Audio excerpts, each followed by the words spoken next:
Di terminal bus Surabaya yang panas dan bising, ada satu pemandangan yang selalu menarik mata. Seorang pria tua, kulit legam terbakar matahari, rambutnya putih, tubuhnya kurus dibalut baju lusuh yang sama dari minggu ke minggu. Di tangannya, puluhan balon warna-warni terikat di sebatang bambu panjang. Balon itu melembai-lembai diterpa angin, seolah berusaha terbang, membawa harapan tuannya. Pak Salim, 55 tahun, berdiri di sudut terminal sejak subuh. Suaranya pelan, sabar, menawarkan balon pada penumpang yang lalu lalang. Anak-anak kadang menatap balon itu dengan mata berbinar, tapi tak selalu ada yang membeli. Jika sehari hanya laku 1-2 balon, Pak Salim tetap tersenyum. Karena bagi dia, setiap rupiah bukan untuk dirinya, tapi untuk masa depan anak satu-satunya. Orang-orang tak pernah tahu, di balik balon yang tampak ringan itu, terselip beban berat yang selalu Pak Salim pikul.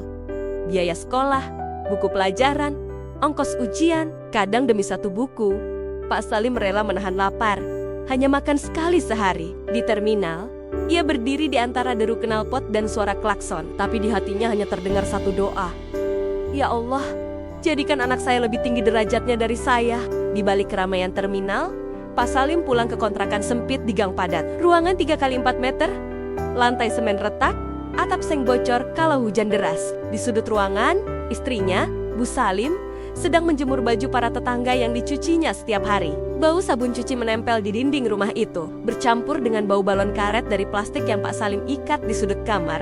Di atas meja kecil, buku-buku pelajaran berserakan. Anak sematawayang mereka, Farid, duduk membungkuk menulis PR di bawah lampu redup. Kadang Pak Salim duduk di samping Farid, memegang senter bekas supaya tulisan Farid tetap terlihat jelas. Bu Salim selalu bilang, kita boleh makan nasi garam, tapi anak kita harus makan ilmu. Uang receh upah mencuci disimpan ropet-ropot di kaleng biskuit kosong. Tak pernah diambil, kecuali untuk beli buku atau seragam Farid.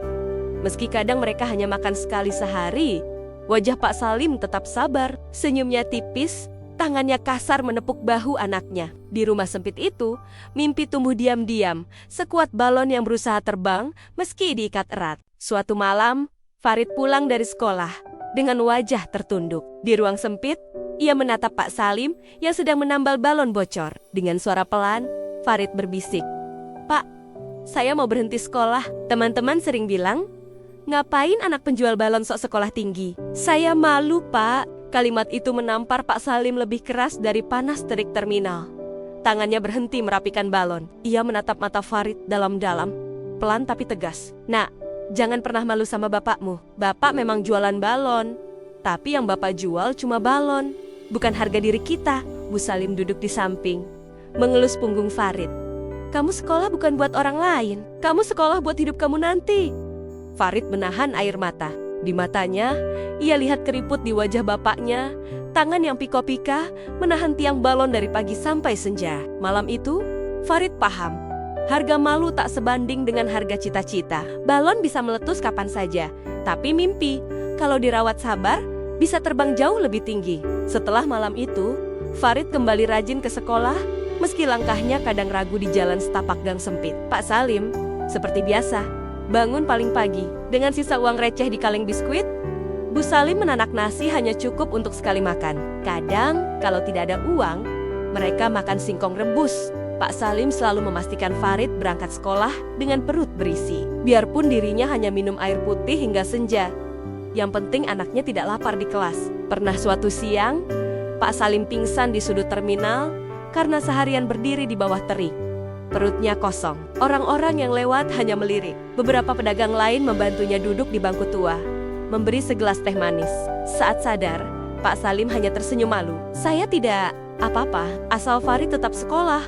Saya kuat," katanya pada pedagang lain. Ia merapikan balon, menepuk dada, lalu kembali berdiri di tempat biasa. Balon-balon warna-warni itu seolah menutupi perutnya yang keroncongan. Dalam sunyi, Bu Salim selalu menahan air mata saat membuka kaleng tabungan receh. Ia tahu, setiap receh yang terkumpul adalah napas panjang buat mimpi anak mereka. Dan keduanya sepakat, lapar boleh ditahan, mimpi jangan. Suatu sore, Farid pulang sekolah membawa selembar kertas yang kusut. Di ruang kontrakan, ia menyerahkan surat itu ke Pak Salim dengan tangan gemetar. "Pak, saya terpilih, ikut seleksi dokter kecil di sekolah. Tapi harus beli buku tambahan dan seragam." "Mahal, Pak." Pak Salim menatap angka di kertas itu. Jumlahnya setara 3 hari jualan balon. Hatinya mencelos. Di sampingnya, Bu Salim menggenggam tangannya, seolah memindahkan sedikit keberanian. Dengan suara bergetar, Pak Salim berkata, "Bapak jual balon lebih lama, tidak apa-apa. Yang penting, kamu ikut nak." Malamnya, Bu Salim diam-diam membuka kaleng receh, menghitung koin satu persatu. Menyisihkan upah cuci yang harusnya untuk beli beras besok, ia menatap Pak Salim yang sibuk menambal balon bocor dengan lem murahan. Dalam hatinya, ia berkata, "Semoga Allah mengganti lebih banyak." Farid pun ikut belajar lebih giat. Di matanya, balon-balon ayahnya berubah menjadi perahu kertas yang perlahan membawa namanya, mendekat ke cita-cita. Jadi orang pertama di keluarganya yang mengenakan jas dokter putih. Hari demi hari, balon Pak Salim makin sedikit. Beberapa pelanggan tetap, sopir bus dan kernet, kadang membeli balon bukan karena butuh, tapi karena kasihan. Pak Salim tahu itu, tapi ia tetap mengucap terima kasih. Di rumah, Farid mulai rajin belajar ke rumah tetangga yang punya ensiklopedia bekas. Malam-malam, Pak Salim duduk di samping Farid, memegangi senter supaya anaknya bisa terus membaca. Tangan Pak Salim bergetar menahan lelah, tapi hatinya hangat melihat anaknya menulis nama Latin organ tubuh dengan penuh semangat. Suatu hari, Farid berkata lirih, "Pak, nanti kalau saya jadi dokter, saya belikan Bapak gerobak balon baru. Gak usah jualan di terminal panas lagi." Pak Salim hanya tertawa kecil. Suara seraknya pelan. "Kalau kamu jadi dokter, Bapak gak mau balon lagi. Bapak cuma mau lihat kamu pakai jas putih." Malam itu, balon-balon Pak Salim diikat rapi di pojok ruangan. Tak banyak yang laku, tapi mimpi yang dikawal balon-balon itu makin membesar. Lebih besar dari langit terminal yang dulu hanya jadi saksi diam perjuangan mereka. Tahun demi tahun berlalu. Farid terus naik kelas. Kadang tetap dicemooh teman, kadang diejek guru les karena seragamnya tambalan. Tapi ia tahan semua. Pak Salim tetap berdiri di terminal, meski makin jarang orang membeli balon. Suatu siang yang gerah, Farid pulang dengan napas terengah. Di tangannya, surat putih terlipat rapi. Di teras kontrakan, ia serahkan ke Pak Salim. Dengan mata berbinar, ia berkata, "Pak, saya lulus, diterima Fakultas Kedokteran Negeri." Pak Salim terpaku. Tangannya gemetar membuka surat. Air mata menetes, menodai huruf-huruf resmi di atas kertas. Bu Salim menahan tangis, memeluk Farid erat-erat.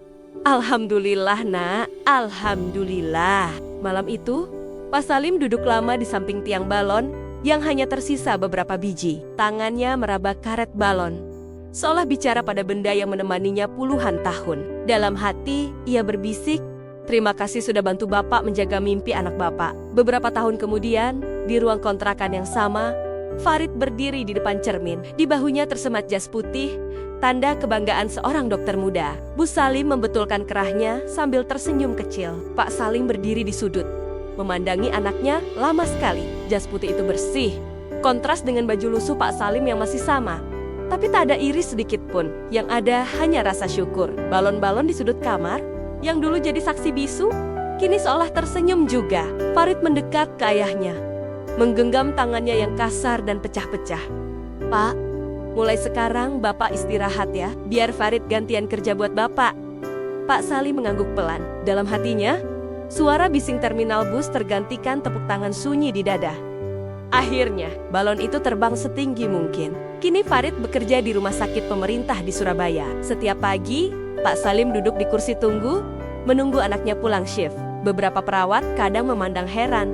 Pria tua dengan sandal jepit duduk diam, membawa sebatang bambu dengan 2 balon sisa. Farid tak malu. Tiap keluar ruang dokter, ia berjalan menjemput ayahnya.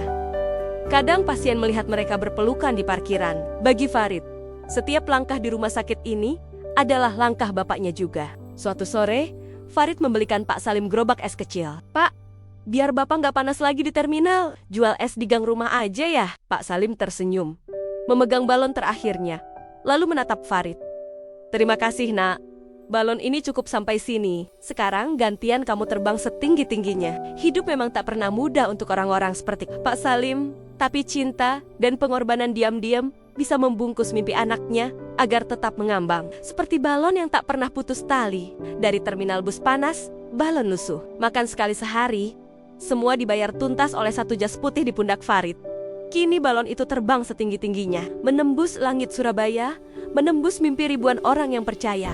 Orang tua biasa, dengan cinta luar biasa, bisa mengubah garis hidup anaknya. Kalau kisah Pak Salim ini menyentuh hatimu, bantu sebarkan agar lebih banyak orang tahu. Di balik senyum seorang ayah, kadang ada lapar, ada lelah, tapi juga ada doa yang terbang tanpa kita lihat. Tulis di komentar. Siapa yang paling kamu syukuri dalam hidupmu? Jangan lupa subscribe dari Balik Kisah, karena di sini kita percaya setiap mimpi layak diterbangkan.